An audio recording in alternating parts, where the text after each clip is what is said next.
Then you'll hear for Tabletop for 1 and my 5 after 5 solo preview of Solar Titans.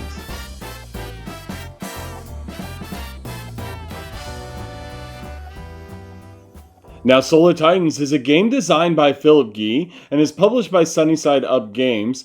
It is a deck building game of dueling capital starships. In the solo mode of the game, you're going to be facing off against one of the Titans that's controlled by an AI. Now, I have a couple disclaimers concerning this video because this video is not going to be like my other preview videos, because what I previewed is different than what you're going to actually receive at this point. I know it's going to be different. And so my first disclaimer is that my name is now in the rulebook. That's never happened before, so it's kind of exciting. But basically, I offered up some suggestions on how to make the AI a little bit different and offer some variability. Well, Philip, he went with those ideas and went way beyond. He put his own little footprint on it and made it his own design and did some amazing things with the AI, which I'll talk about later. And so they decided to put my name in the rulebook as a playtester because I tried out that new AI mode on Tabletop Simulator. I did receive a preview copy for the game, but I passed that on to another content creator. And also, I am a day one backer of this game. As soon as it starts on June 13th, so mark your calendars, I'm going to back it day one. Maybe I'll get to be backer number 1. We'll see. I'm going to try for it. I still haven't been backer number 1 in anything, I don't think. And so let's go ahead and get started. I have played it 5 times, and so I have 5 thoughts about the game. First, I want to talk about the art and graphic design. At first, I was not sure about how I would like this because the cards themselves, they come with a backing that shows a destroyed panel or section of a starship. And I thought it was kind of weird to have that on the back of the cards and not maybe the title of the game or something else that would make it a little more presentable. But the fact is it works really well functionally because when your starship gets damaged, those different cards that represent your ship, you flip them over. And so it makes it easy to play the game. The iconography is clear. There's only a few icons to learn and it doesn't take long to do so.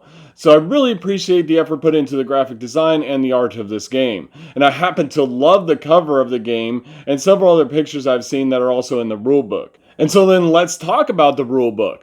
The rulebook isn't very long. I want to say it's maybe 15 to 20 pages. And it's very easy to read. And the instructions are quite clear. I think I only had to clarify like 1 or 2 things with the designer when I was playing the game. And I think they've actually made those clear in the rulebook, so you shouldn't have those issues. This should be an easy to pick up and play game. There's also quite a few visual examples in the rulebook, so it should be easy to reference those pictures and see exactly how the game plays. And so let's go ahead and talk about the gameplay. Now in Solar Titans, you're going to build out a ship on the table that represents one of the different patterns. See, there are a whole deck of pattern cards. You'll draw 2 of them and choose your starting ship. You'll build out your ship. It'll have certain cards like the command center and the targeting array and other cards that you have to place in certain areas. And then while you're playing the game, you're able to build those out. So you draw a hand of 5 cards and you're going to use those cards for a variety of things. Some of the cards are credits that you can buy new parts from a market row, similar to other games. Other cards are arm cards or weapon cards that you're going to arm weapons and then fire those weapons at the enemy. The interesting thing about those arm cards is you can actually play them and leave them for future turn. You don't have to fire your weapons right away. You're just priming your weapons for future turn. So you can focus fire on specific armor or cards that you want to eliminate all in one fell swoop. The market consists of a whole variety of different cards. There's different upgrades and weapons that you can find. There's certain weapons that combo off each other, like the Link laser likes to be next to other lasers and it empowers them. Some cards allow you to flank the AI ship by shooting it from the sides as you try to get to the command center that way instead of straight on. There's certain armor cards that you can actually, when you place it, you can later on then move it around your ship. So if you're getting damaged in one area of your ship, you can move that card to that area of the ship. It's kind of like a mobile armor unit for your ship. There's boarding party cards. There's extra cards that give you more money so you can buy the higher level weapons. There's all sorts of cards. And of course, the goal of the game is to defeat the AI ship. Once you defeat the command center of the AI ship, the AI is done. But the same goes for you. If the AI is able to destroy your command center, you lose the game. A couple other things to note, there are a couple cards like the crew quarters and the targeting array that when those get destroyed on your ship, they cause a negative effect, causing you to discard cards, or it takes more cards to arm the weapons to fire them. So you really want to protect those units and protect your ship, your command center, and everything as you're fending off the AI ship. And with that, let's talk about the ease of solo play, and we'll talk about the AI and how it works. Now, the original AI that you'll see in my solo playthrough, again, it's obsolete, but it still gives you a good idea of how the game plays.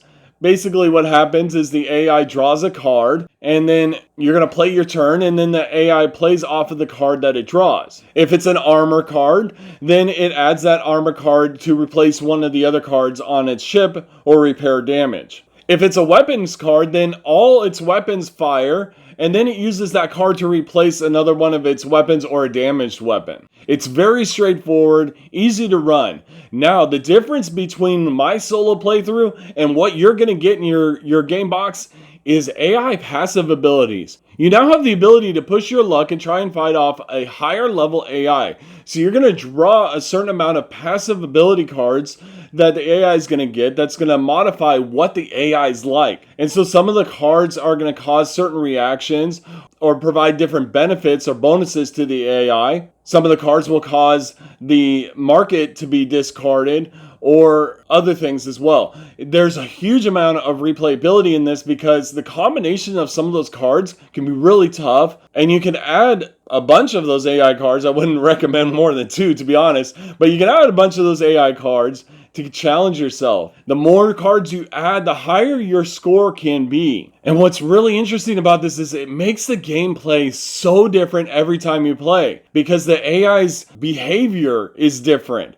The way it acts and reacts to your attacks is different. The way it acts about the cards it draws is different. There are so many things that it changes just with a few little passive AI powers. And I think it's absolutely fantastic. I can't believe how well this new AI implementation has brought this game up to just a fantastic solo experience, which I'll talk about at the end here. And so I've already touched on replayability. I'm going to touch on it again. This game is highly replayable. It not only provides a beat your own score solo mode, but it also provides a win-loss condition. And so you're trying to fight off this AI ship on your difficulty level you choose, and your difficulty level you choose reflects your high score as well as what the AI ship is like. It's a fantastic system and works so well together. I'm so happy about how Philip has taken this and just made it his own and done something amazing. It's just going to provide a constantly rewarding solo experience, a challenge as well, and you can make it as challenging as you want it. I always love customizable challenges. It makes it so I can tailor the experience to my own. I can make it as hard as I want or as easy as I want depending on how I want to play. And this game gives you that over and over and over again. And I can't wait to see how many AI passive ability cards they're going to offer in the game.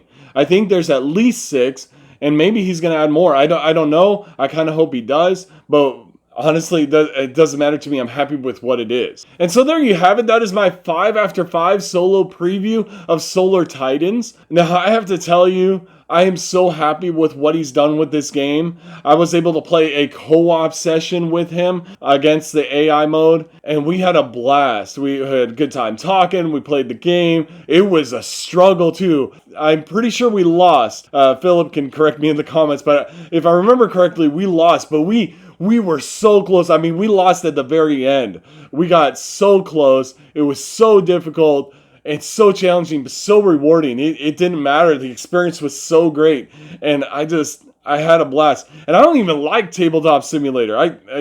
It's not for me. But I enjoyed that experience so much because I love that gameplay. And stay tuned for the Kickstarter on June 13th. Feel free to check out the link in my description. Do take into consideration my disclaimers. My name is in the rulebook. I have a really good relationship with the designer. So there's obvious bias there. I'm not going to deny it. The fact is that I really love this game. And I really think it provides a fantastic solo experience. So feel free to ask me any questions in the comments below. Please also like and subscribe to this channel if you like the content you see here. I have set up a Patreon page, so if you want to check that out, I'll have a link in the description. I thank you so very much for watching Tabletop for One. Have a great night.